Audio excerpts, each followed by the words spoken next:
My name's Tracy Van Dorseleer. I am wife and mother, wife to my husband Tom, mother of my son Michael. And I'm here because I'm pretty excited to share our story, and hopefully our story will bring some comfort and some love to others. We had been married just maybe a year, and we knew we really wanted to start a family pretty early on. So we started to try to start a family in the traditional way, and ended up pursuing that deeper and deeper. We found that it was not as easy as we thought. But throughout the process, we knew that the goal for us was we wanted to be parents, not necessarily pregnant. I did have some hesitations, and the first ones were, and I'll be very honest, how will I think about this child? And I had a lot of people asking me questions. My family was incredibly supportive. There comes a point in the journey to parenthood, the traditional way, the getting pregnant way, where I believe the new and potential mother and the new and potential father come to a point where they realize, gosh, the traditional way isn't working. And for us, that came at different times, actually. After we got married, we wanted to start a family. And when things didn't quite work out the way that we wanted it to, we began to look at adoption. And for me, I wanted to really close off all of the other avenues before I started looking into adoption. It's just kind of the way that I think. But once we were into it, we were full on. And for us, the adoption experience began with a birth mom book, if you will, that we put together, of pictures of ourselves and our families and pets and things that we like to do. And we had a great time putting that together. And that's so the birth mom and birth dad can take a look at it and just see what it looks like, and if they feel like their child would be a good match. So one of the greatest moments of an adoptive parent's life is the phone call. The phone rings. I was at my office, and the young lady we were working with, a social worker, said, "Tracy, are you sitting down?" "Yep, I'm in my office, I'm sitting down." She said, "You've been picked." And I was like, oh my gosh, are you serious? She said, "Oh yes, you've been picked." And she said, "I want you and Tom to come over, and I want to tell you a little about this young woman, and I want to tell you why she picked you, and I want you to call Tom and let him know." Now that's a fun phone call.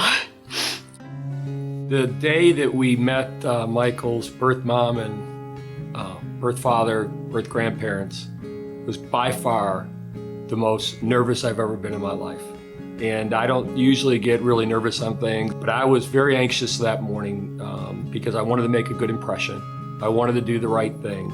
I wanted them to look at me and say, yeah, this is the husband, this is the father that we want, to raise this wonderful child that we're having. So I was very nervous. You wonder whether you're worthy. The bottom line is they're checking you out, and are you worthy? And you're feeling a little low about yourself anyway because things haven't worked out exactly along the traditional path, and you're wondering, am I worthy? And I think, yes, you are worthy. That's when God shows up. So I got the news about Michael being born, and his birth mom was in labor when I was working and out of town. And I was actually staying at my parents' house, of all things. And my parents called me and said, "Hey, Tom, you're going to be a dad." And I heard it from them, which was amazing. And I immediately called Tracy. So the first time I was able to hold Michael was again in the labor room. And I went back in, and as they were cleaning Michael up, I held him first before even my wife Tracy did. And she said, "I want you to hold Michael first." And it was totally unexpected. I didn't know what to expect. I didn't I've never done this. I didn't know what the process was. And they held, the doctor took the baby, Michael, and handed Michael to me. And I held him in my arms. And, I cried. And then, of course, Tracy had him as well. And that moment, it was literally when I picked it, when the doctor handed him to me, it's like the world stopped turning just for that 5 seconds.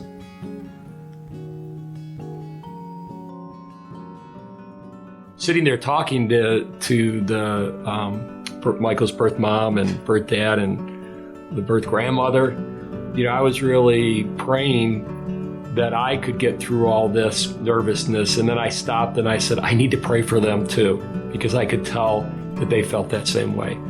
So his birth father was great to be there. And his birth mother, as I've often said, is one of my heroes. It's funny who we say are our heroes nowadays. Sometimes they're football players that can, catch a ball, or, some great actor or actress. But for me, she's one of my heroes because she made a tough choice.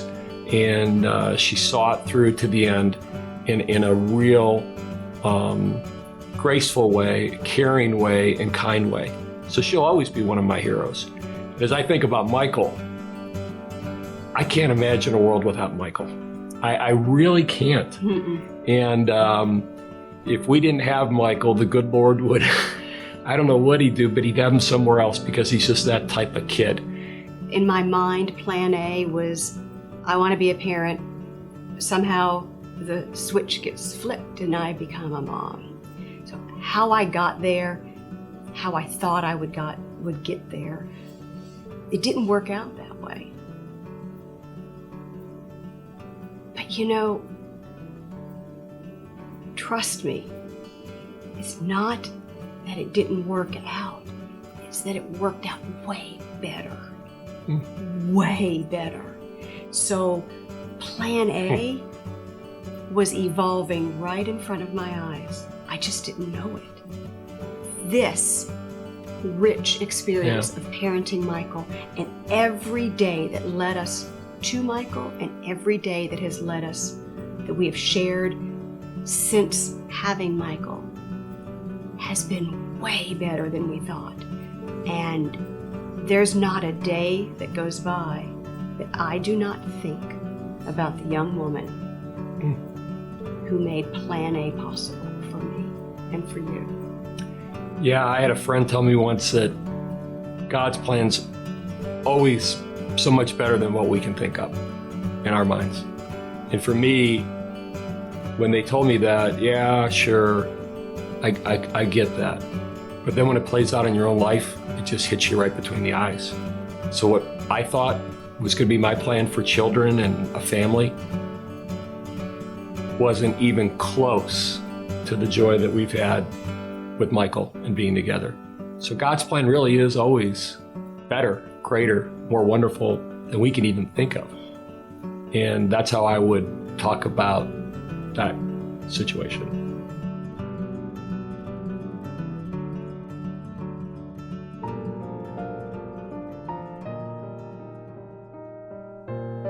It really feels good to be asked about our adoption story, because it's kind of a fun one to share, because our adoption story, we got Michael and we've had the pleasure of raising him. So this is our story. This is our experience. And as we think about our adoption journey, the one fiber that is interwoven in the story is love. And the fact that we love our son, God's love for us brought us Michael. We recognize during this season, it's February, you got your pink on. We're looking at Valentine's Day, and we're so thankful for the gift of adoption and the work that is done to support birth families, that we chose to get involved with Hope Resource. We did that because they are every day serving women like our birth mother like our birth father, like our birth grandmother, Mm-hmm. who changed our lives. And we want to honor Hope, but more than honor the work that you're doing, we want to honor our birth family by giving a donation to Hope Resource Center. We want others to experience the joy and that love that we have experienced.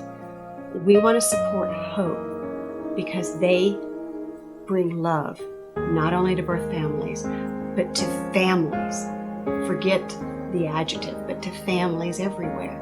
So we're giving, instead of to each other a trinket or a box of chocolates or candy, we're giving something way better. And we would like to honor our birth families by doing it in their honor. But we encourage others, when they're thinking about this season of love, spread some love through a gift to Hope Resource Center. It'll be something that you may not be able to witness firsthand, but I can assure you, as a recipient of that kind of love, you will change lives. Changed ours. Amen. I agree. Mm-hmm.